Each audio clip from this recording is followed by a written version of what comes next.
First cast of the morning. Oh my goodness. What a beautiful creature. What a beautiful, beautiful bass. First cast. That's gorgeous.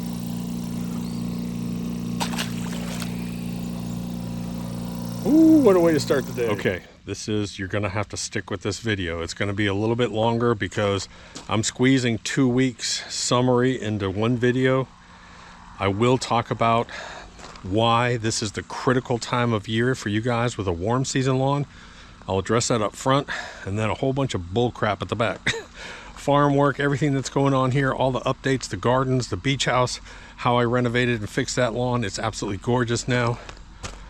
But I got deliveries coming in for the chickens, for the lawn, for the garden.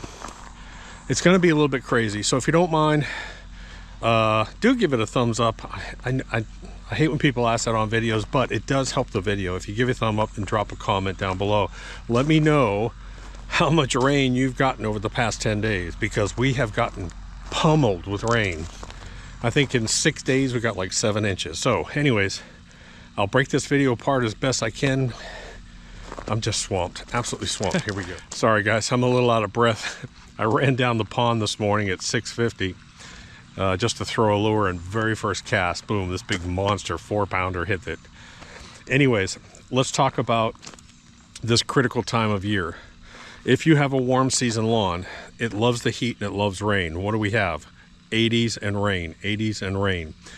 This is where you want to be putting down nitrogen, not just a slow release, but also implementing some kind of spoon feeding program. Now down at the beach house, that lawn when I arrived was horrible. I hadn't been there in months, and I had a lawn service going down there doing applications. A lawn service comes by once a month, they spray. There's just not enough nitrogen to actually push your lawn right in this window, and this is the push window. So, I went down there. You guys have seen the video maybe when I was down there. The day I got there, I put down PGF Complete. Get some PGF Complete. Oh, by the way, also get the lawn guides. The lawn guides are up. They're free. They walk you all the way through this. That's the Cool Season website, and there's a link to the Bermuda and the Zoysia website. There's calendars that walk you through all this, especially if you've got fungus problems, you got bug problems, you want to know what to put down, when you can put down certain things. Get the calendar, get those websites. Okay, so I went down there, I hit it with PGF Complete. I mean, the day I got there, I hit it with PGF Complete. That night, we had a real heavy thunderstorm. But it's okay, I don't have runoff because I have sandy soil. It's really sandy. I mean, like beach sandy soil. So the next day I came out with some DGL, dark green lawn, which is an all fast release nitrogen, a light coat of that on top. My goal was to just push nitrogen and nitrogen and nitrogen into that grass to really get it to just jump. Then I waited a couple days, then I did a scarify. I cut it down short, I did a scarify, and I put down some seed.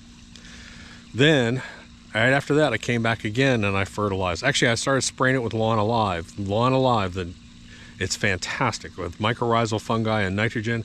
I sprayed it every single morning for 3 straight days, every evening for 3 straight days. And then by the time I left, it took about 2.5 weeks, that lawn looked fabulous. I'm telling you, even my neighbors came by and said, man, how do you do that? How do you go and take that lawn? It looks absolutely gorgeous. They were actually shocked because they were talking crap about my lawn before I got there. It doesn't look that great this year. And when I left, I'll put up some stuff that looks great. My goal was to just accelerate this growth. And then right before I left, I put down another coat of PGF Complete. And I pulled up a camera yesterday and the lawn looks absolutely gorgeous. So this is what you want to be doing this time of year. This time of year, you're going to put down a base fertilizer, which is going to be probably something like a PGF Complete slow release fertilizer. Really watch the weather and play your weather patterns. So you put down your PGF Complete, irrigate, or you have a rain move in. Wait a few days, come out with a light coat of something like a green shocker or DGL. Give it a little bit of more nitrogen. Wait a few more days, then start hitting it with something like Lawn Alive or something. Just get that. You got like a 2-week period. You can really push this stuff. When you got this rain moving in, it's the perfect time. Now, here's the thing. Once you get that lawn really thick and nice, you can pretty much cut back. That's it. Your goal is just to push during this window. Now you can focus on your soil and put out stuff like Dirt Booster and Humichar or even lawn alive. And that's what I did down the beach house. I also put down dirt booster on that lawn. So that's all we're doing this time of year. We are focused on pushing this lawn.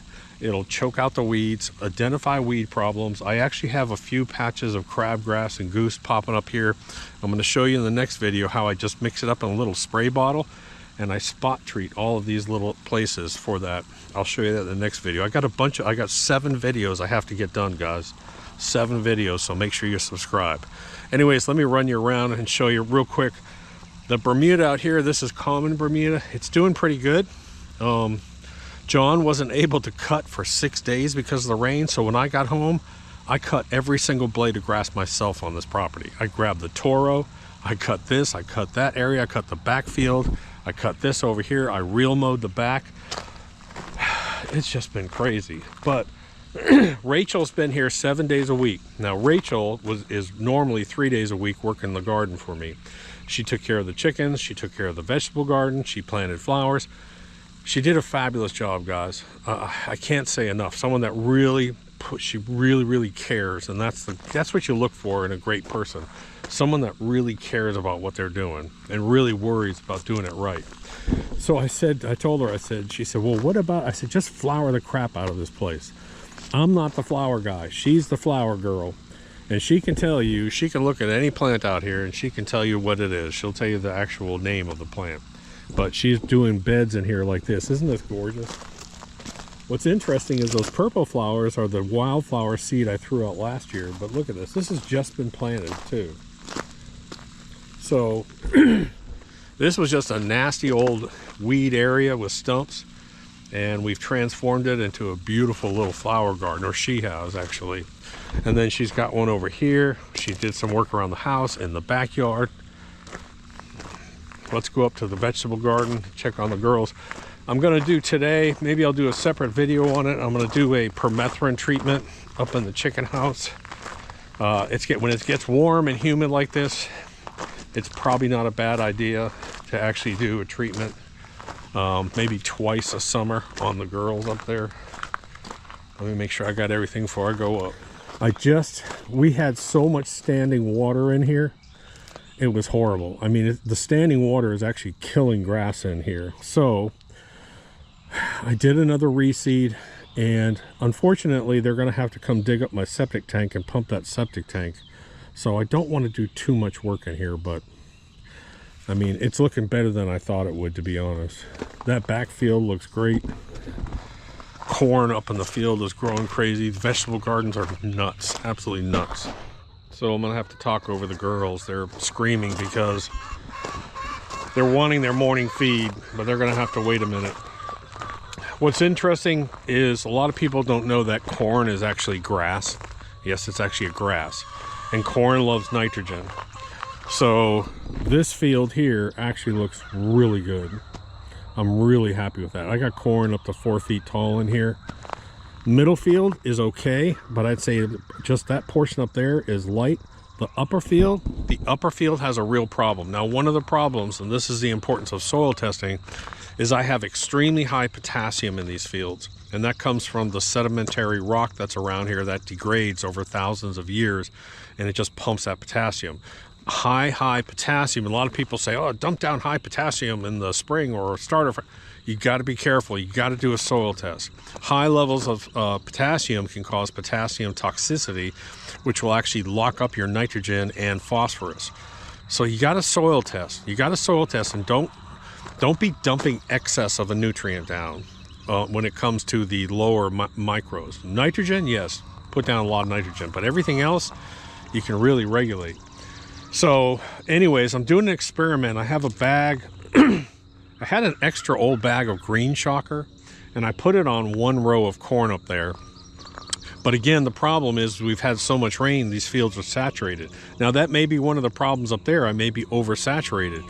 Oversaturated soils can actually lock up and cause problems too. So anyways, the fields are looking really good. Now I got buckwheat. I started to cut.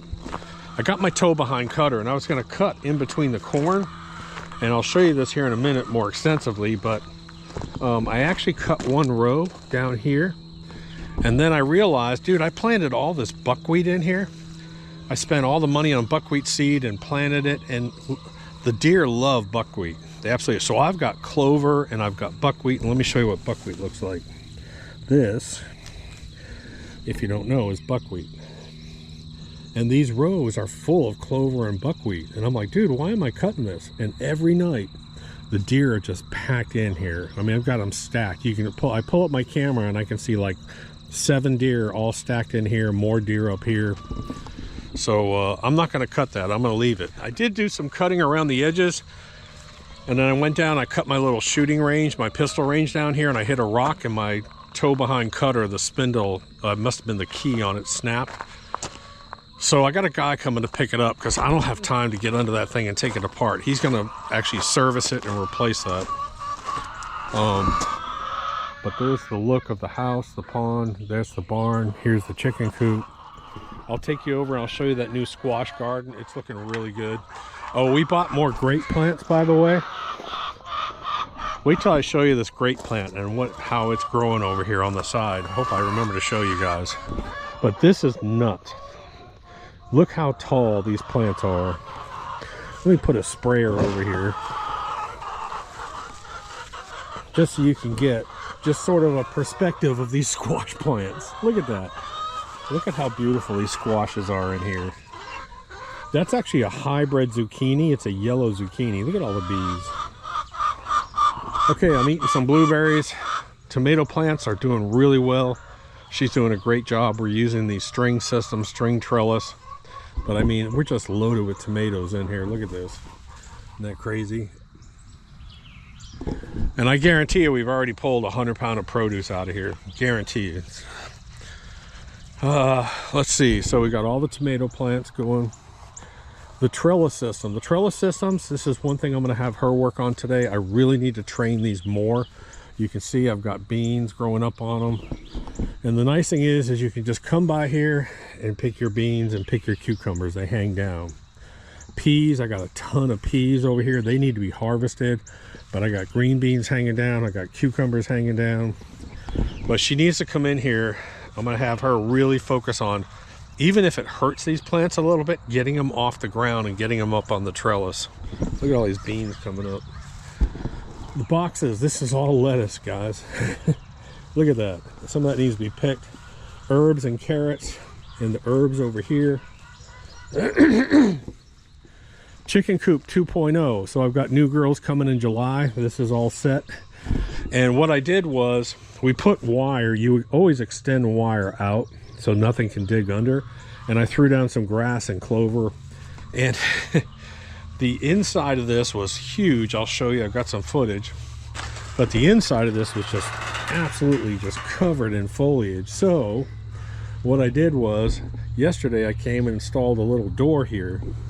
And all I have to do when I want to is I just come over here and open this door and let the girls come in and clean it up for me. And they did a great job so far.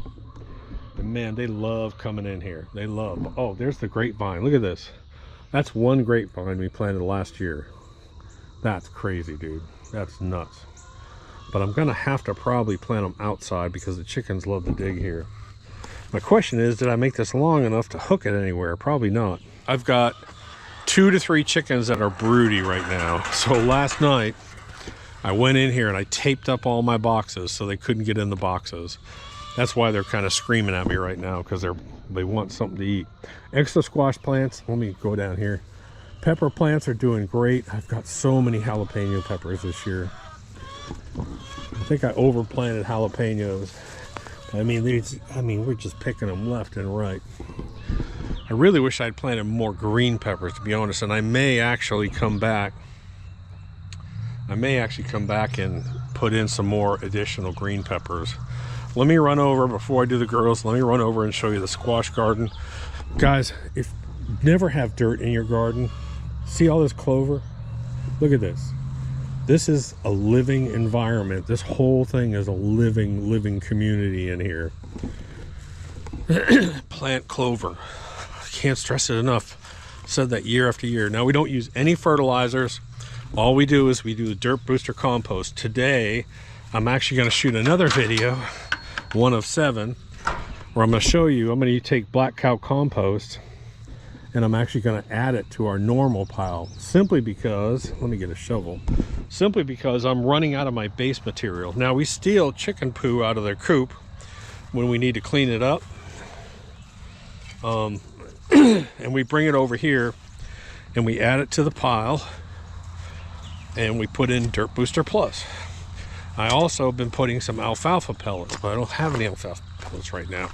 Now yesterday I had 2 piles over here that were completely cold and inactive, and I put some Dirt Booster Plus, and I just want to see if they're starting to steam at all. We got a little bit of steam coming up.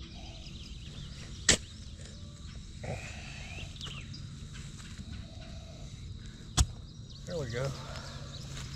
All right, so we got a little bit of steam happening there. That's what we want to see. Today I'll bring out the John Deere. I'll spread this out. We'll put the black cow, we'll put more dirt booster in there because we'll be top dressing all these plants. So the garden chicken houses are over here, the new metal building storage building, which is a lifesaver. Then over here is the new huge squash garden. And past 2 days, get done at the end of the day, 15,000 steps.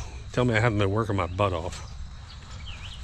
And that includes all the riding of equipment, which doesn't show up. All right, so look at this corn. Isn't this crazy? So we tilled around the edges and we planted corn. We put our Dirt Booster compost, and I put a little bit of DGL, dark green lawn, in there. I just had an extra bag, and this corn is just exploding in here. But I've got really good growth.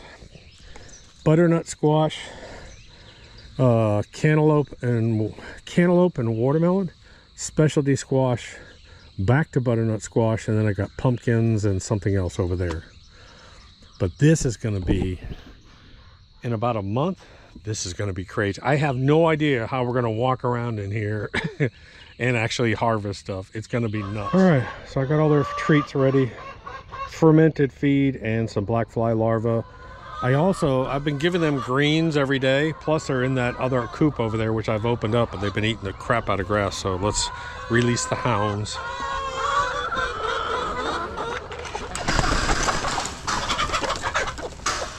Go girls. And then somehow I need to get these other girls out of here. Johnny, you're broody, I know. Johnny's broody, but Johnny's got to leave. Oh, there's 3 eggs down here. That's what happens when you close off their nesting boxes.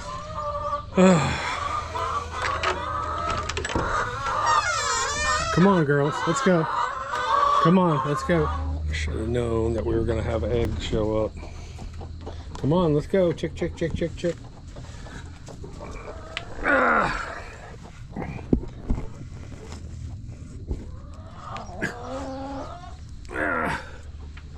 Sorry, Johnny.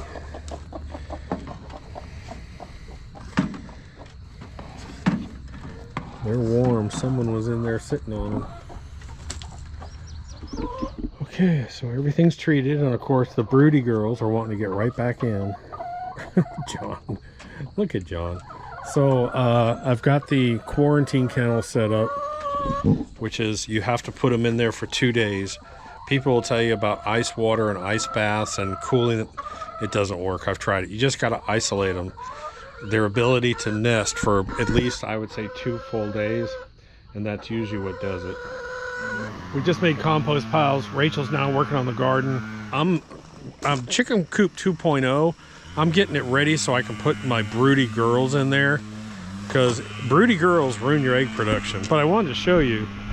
So this 2 years ago was planted with Centipede seed, and we thought it had failed because of the drought, but it must have taken by the pond, and look at it, it has spread all the way over. So we actually cut this now with the weed eater. We're actually going to use, this is a cool tool, by the way. See this right here? This big edger, the hedge clipper. And we're going to use that to cut these, to cut all this down around the pond. Oh. But look at that. Isn't that crazy? That centipede? And look, let me show you how it grows across. Like right here, look at this. See this right here? Look, that's a runner.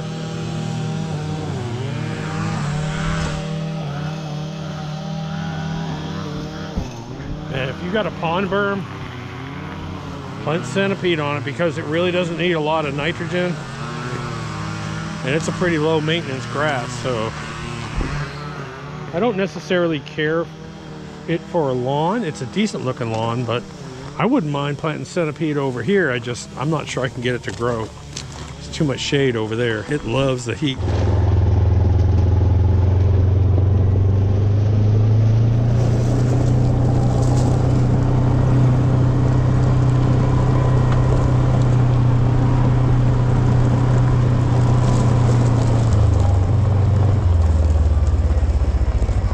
Girls are just screaming in here. Oh man, my legs are sore, man. If you walked as much as I walked the past few days, God, they're loud today. But I gotta tell you, man, this garden just looks fantastic. So I got several videos coming out. Now I did a video on these fly bags. Man, let me tell you what, these 2 bags are full of flies. We gotta throw those out, but the garden really looks great. So this morning, when chickens are broody, they just want to stay in the nesting box. They think that they're going to hatch eggs, and I don't have a rooster. They're not going to have babies. So what I did was, before their electronic door opens up, I came up here at 6:30 this morning, and I grabbed the 3 out of the nesting box and had to carry them all the way through the garden. I think I made like a little TikTok video or something. Just go to TikTok and put @HowToADuck. We finally got that TikTok back. So there was an imposter posting videos under that name. We finally got it taken down. I don't do much there. I just do fun stuff. But anyways, so I grabbed the 3 girls, and they are now in chicken coop. They are in chicken coop 2.0. Where's Johnny? Is Johnny in the house?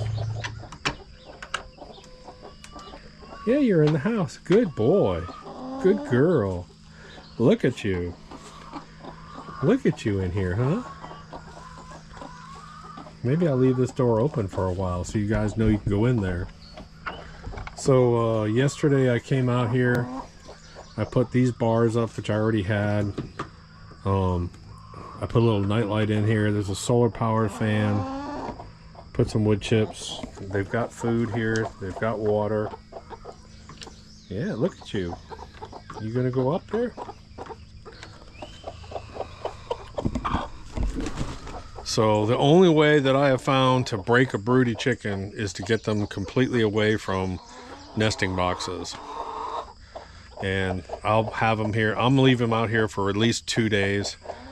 It broke the chickens last time, but then again, they actually went back and they get broody. Johnny gets broody apparently, I don't know, what? This is the second time that she has been broody. What you doing, buddy? Huh? What you doing? You like your new house here? Oh yeah, you're living in luxury. This is the broody Airbnb. The broody Airbnb. Maybe I'll get some wheat straw and put some wheat straw down here for you guys. The fluffy butt hut. The wife has got signs everywhere. Oh, look at these cherry tomatoes. Look at those. Those look great. Look at all the peas coming up. Man, I had a whole thing of peas in a stir fry last night. So I'm gonna come install another camera. I'm gonna put a camera inside here so I can watch this. And what else have I got to do? I just got all kinds of stuff I still got to do. You know, I'm kind of thinking when I get the new girls, the new chickens, I'm kind of thinking about maybe putting Johnny in with the new girls, so she'll sort of train them to go inside at night, because she's real docile. These other chickens can get kind of aggressive and they fight once in a while, but Johnny's real mellow. And it might not be bad to put. Look, she's going in there now too.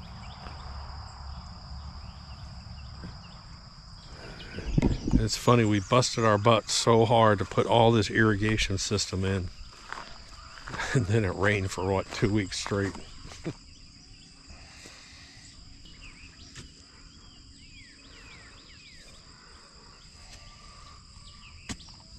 It's steaming really nice. That one's probably about 130, maybe even 140 degrees. Now we did that yesterday at noon. Look at that. Isn't that crazy?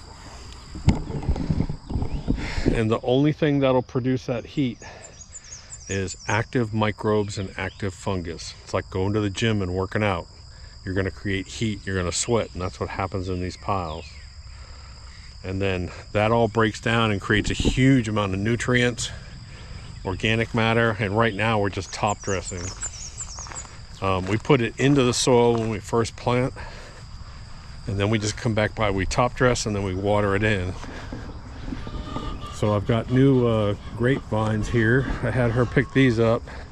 We're going to plant these all along here, and it'll give a real nice shade cover all in here. Oh my goodness, they're going nuts. I did a video on this watering system that you just turn a knob and it fills up the bucket and it blows out the tray that always gets dirty. I just switched it back over. During the winter time we use the white water tubs, but what's nice is all I have to do, and you'll see it, watch, I'll turn it on. Can you see it there? Let me turn this on, you'll see what it does. Just cleans out that tray and fills up that water automatically.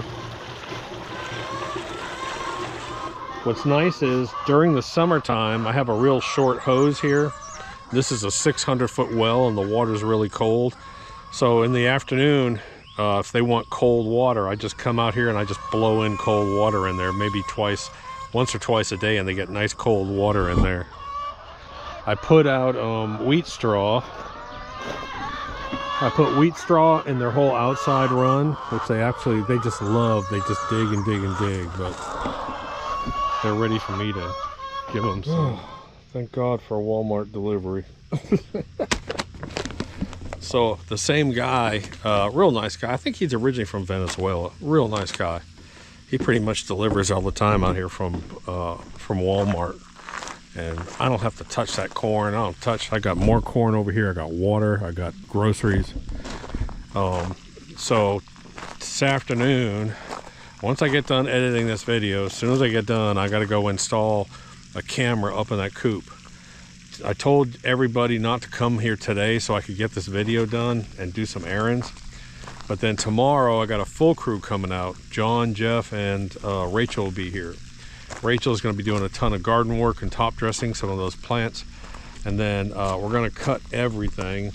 Once we cut everything, I'll probably put down a little bit more fertilizer out here. So I got a bunch of videos coming and I'll really try, but I've just been so swamped I haven't been able to just sit down and edit and put anything out. I'll try and do some shorter ones just to keep you updated on some stuff going on.